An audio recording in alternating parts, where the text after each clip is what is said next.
Sino ang nagbigay ng birth certificate sa kanila na naniniwala kaming fraudulently acquired? Paano sila nakakuha ng passport? Paano sila nakabili ng large tract of land samantalang marami tayong mga kababayan na wala man lang maliit na lupa na pagtatayuan ng kanilang bahay? Fraudulently acquired lands through bogus corporations.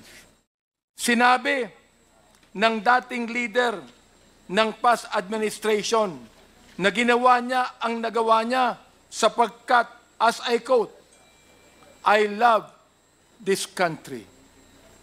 Billions of pogo money exchanged hands between these Chinese and some high public officials in the past administration.